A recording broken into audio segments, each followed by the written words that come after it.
My name's Elisa Licona Southern. I'm the eldest of six. My mother was Dorothy Long Licona from southeast Missouri, who married this dashing Mexican known as Memo Licona. His name was Guillermo Raimundo, but nobody called him that, period. So we are products of this unique union. I grew up in Nuevo Casas Grandes, Chihuahua, in the Mormon town of Colonia Dublan, and we moved to El Paso when I was in the 5th grade. It was a huge transition because we lived in this idyllic place. I grew up in Casas Grandes and spent much of my time with my cousins at the Hacienda de Corralitos that still exists. It was a beautiful hacienda, and there was a huge kitchen with a big wood stove, and Doña Maria would be there making fresh tortillas every single morning, so you know what that smells like, especially on a wood stove. And my beloved Tia Jeannie that directed her. She was not a cook. She was a personality. The hostess, the best hostess I've ever known. So we grew up at the ranch a lot, tostando chile, frijoles, las tortillas, by coal oil lamp because there was no electricity when we were kids. My cousin Bilo would come live with us during the week to go to school in Dublan, and then on weekends I'd go with him to the ranch. So we have these shared memories of hanging out in the kitchen. Then at my memas, we had the albóndigas. They made fresh corn tortillas on the little press, también de harina, and then all their different delicious dishes. We never helped, but we sat in the kitchen on the counter, watching and smelling. And then my Aunt Adela was the one that set the table beautifully in the dining room. Normally, we all ate in the kitchen, as is the custom. En la cocina, todo pasa, todo se platica. And it was a huge part for me, and now for my children and grandchildren who sit in the kitchen and watch me cook and help, and that is something I learned early on.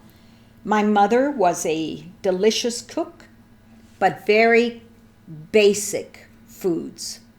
She also set a beautiful table.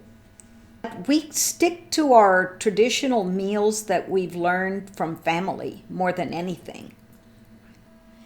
And at my grandmother's house, up on Rampart off of Arizona, it was the meeting place for a huge, huge family. From Chihuahua, from Casas Grandes, we all gathered there throughout the day. They were always cooking. You could smell the famous recaudo of cebolla, tomate, ajo, which you cannot cook Mexican food without. And she used that for almost every dish, and most Mexicans do. But we would gather there, and there was always enough food. But Mema was the cook. She brought with her some tips she learned from her suegra, my great-grandmother, Nicolasa Carreño, who was from Zacatecas. So she learned a lot of things from her. One of them was the recaudo, el guisado, de tomate, cebolla, y ajo. She also used to toast a red chili, así doradito, and then put it in the frijoles de la olla. She told me, mi suegra me enseñó a hacer eso. She taught her the albóndigas, but they made chile colorado, the best sopa de arroz, the way it's supposed to be made. It was delicious. And then they had their sopaipillas, arroz con leche, the famous capirotada at Lent. That is a wonderful recipe, and that's very personal to families because everybody makes it differently. My mother would, like I said, make basic, delicious food like her famous Thanksgiving meal. We, the third generation, still continues with that menu, and we cannot vary from it. It's my mother's dressing, her gravy, her mashed potatoes, cream peas, Waldorf salad. So as my daughters get married, I tell them, bring in foods from your husband's traditions. No, no, no. We don't mess with Granny's Thanksgiving. So that was her primo dish and her favorite holiday. But she made great everyday food. Macaroni and cheese and white sauce with breaded breadcrumbs on top. That was one. She loved to make any sopa. Sopa de codito, sopa de fideo, sopa de arroz. She learned to make delicious.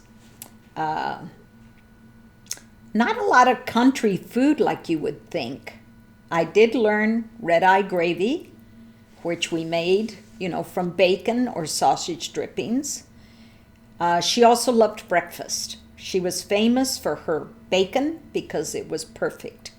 Took her forever to stand there. It never was curled up at the ends. It was flat and evenly cooked. And she would make it until everybody had had enough. So breakfast was a huge meal at our house.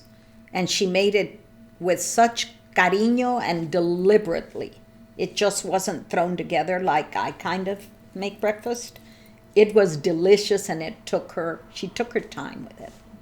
My grandmothers had connection to the Lebanese community, the Dib family, the sisters, the Hamras. She also learned to make another dish, which was fideo and white rice together. You brown the fideo and the rice together. You add all kinds of butter, salt, and water, and they taught her to make that dish. So I met Todd in college, and we dated for 5 years. He went off to Vietnam. He came back. Then we got married. I always called his mother Hazel. Her name was Hazel Marie. Most people called her Marie. But me and my whole family, we all called her Hazel.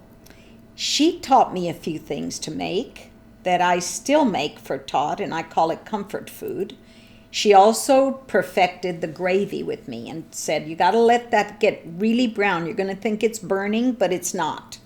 Keep stirring it and let it get brown before you add the milk. So we ate that all through law school. We made a lot of biscuits and gravy. She taught me something she called goulash, which is kind of like a wash day soup, some people call it, with ground beef, tomatoes, mixed vegetables, and macaroni. So that was one of her dishes. And she taught me how to make cornbread in a cast iron skillet. So you have to get it super hot. You think it's too hot. You put a bunch of oil in it. When it's bubbly, you put in the cornmeal and you bake it in the oven. And so she taught me to make that cornbread. I never make it in tins or muffin pans.